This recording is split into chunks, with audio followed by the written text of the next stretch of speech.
O'zbekiston Respublikasining budjet tizimi to'g'risidagi qonuni va qonun osti hujjatlarini ijrosi yuzasidan viloyatimizning tumanlarida ham salmoqli ishlar amalga oshirilmoqda.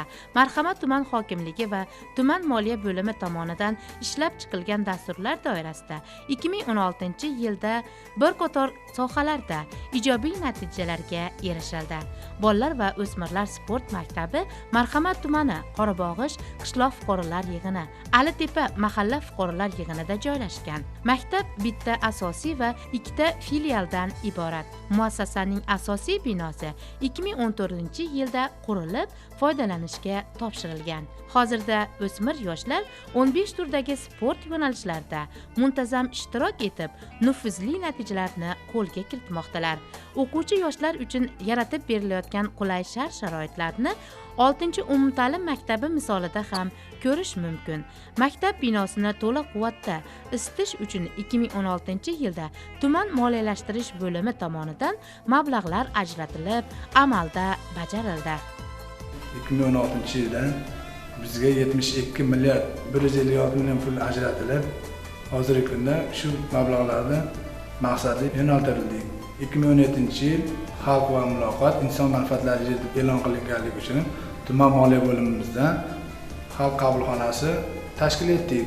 Shuning uchun 2017-yilda xalqning murojaatlariga amaliy yordam berib kelamiz.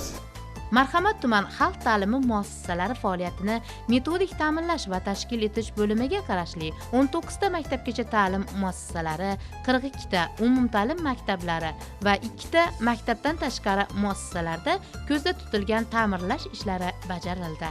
17-maktabgacha ta'lim muassasasi 1969-yilda qurilgan bo'lib, 210 bola qatnoviga ega. Muassasa 2016-yil davlat dasturi asosida qayta rekonstruksiya qilinib, foydalanishga topshirildi.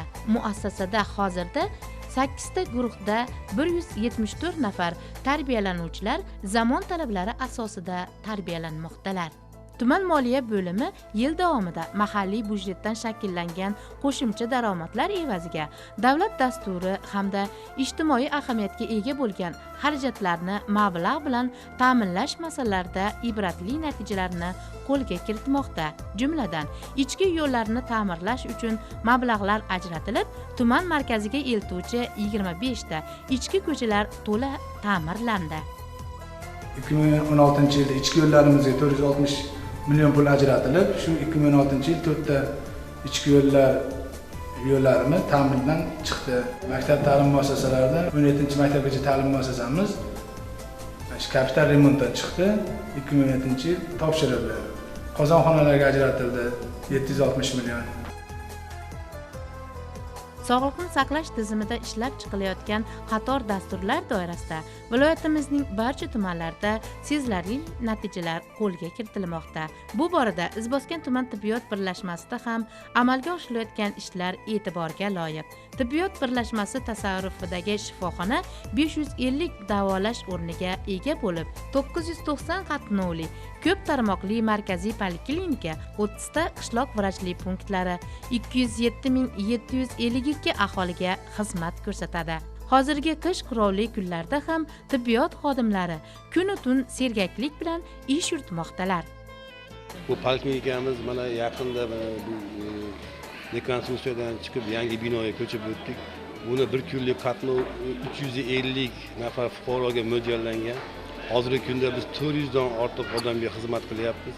Bu yerda asosan 55 ta mutaxassis faoliyat ko'rsatyapti vrachlarimizdan. Shundan 10 tasi oila shifokorlari bo'lib, qolgan 45 tasi har xil tor mutaxassislar ishlashadi.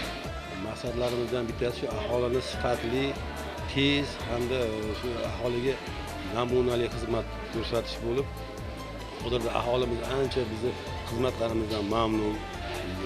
Ham aholiga qulay, binolarimiz yaxshi, ko'rsatilayotgan xizmatdan, tibbiy xizmatdan mamnun. Salomatlik 3 dasturi bo'yicha kelgan jihozlarimiz bor, tibbiy jihozlarimiz. Yangi yilda rejalashtirilyapti. Yana ham kengroq ko'lamda, xudo xolasa, qo'shimcha apparaturalar keladi. Yana ham xalqimizga qulaylik yaratish maqsadida shu narsalar amalga oshirilyapti. Bugungi kunda tuman tibbiyot birlashmasi tasarrufidagi tibbiyot muassasalarida 238 nafar malakali shifokorlar, 1186 nafar o'rta tibbiyot xodimlari faoliyat yuritmoqdalar. O'zbekiston Respublikasi Prezidentining O'zbekiston Respublikasini 2012-yil investitsiya dasturi to'g'risidagi qarori asosida 100 o'rindan iborat ichki kasalliklar bo'limi, 2013-yilda esa 70 o'rinli bolalar bo'limi shahar tipidagi kasalxonalar bilan tenglasha oladigan tartibda qurilib, foydalanishga topshirildi. Bunday yaratilgan shart-sharoitlardan barcha minnatdor. Tumanimizda davlat dasturidan so'ng 2015-yilda investitsiya dasturi ishlab chiqilgandan so'ng mana zamonaviy binolar qurib bitkazib berdi. Bizda oldin eski binolar ishlagandik, hozir juda qulay sharoitga ega keng xonalar, yorug' xonalar qurib davlatimiz topshirib berdi. Mana hammasi bir joyda jamlangan, sharoitlari yaxshi, issiqlik tizimlari yaxshi, qoniqarli isitib beryapti. Bundan tashqari mana davlatimiz tarafidan salomatlik 2, salomatlik 3 dasturi bo'yicha ko'plab turdagi yangi zamonaviy tibbiy jihozlar, asbob anjomlar keltirildi. Buni mana poliklinikalarga, bo'limlarga o'zi reja asosida joylashtirildi. Shu tibbiy jihozlarda ishlab bemorlarni davolashga, tashxis qo'yishga juda yengillik tug'dirib, bemorlarni davolash ancha oson kechyapti. Prezidentimiz ham bizni tibbiyot sohasiga juda katta e'tibor beryapti. Mana birlamchi tibbiy yordamni juda katta e'tibor berdi. Haqiqatan ham biz birlamchi tibbiy yordamni rivojlantirishimiz kerak, kuchli ishlashimiz kerak, patronaj xizmatini rivojlantirishimiz kerak. Bundan tashqari tez yordam tizimiga ham katta e'tibor beryapti. Mana tez yordam tizimi dori-darmon, boshqa tibbiy jihozlar, avtomobillar bilan ta'minlashini ta'kidlab o'tdi. Bu sohalarda xalqqa xizmat qilishimizga juda yengillik beradi.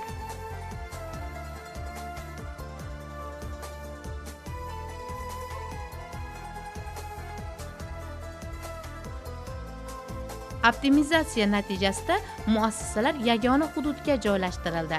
70 o'rinli shoshilinch tez tibbiy yordam bo'limi hamda rejali jarrohlik bo'limlarida qurilish, rekonstruksiya ishlari olib borilib, zamon talablari asosida tibbiyot jihozlari bilan jihozlandi.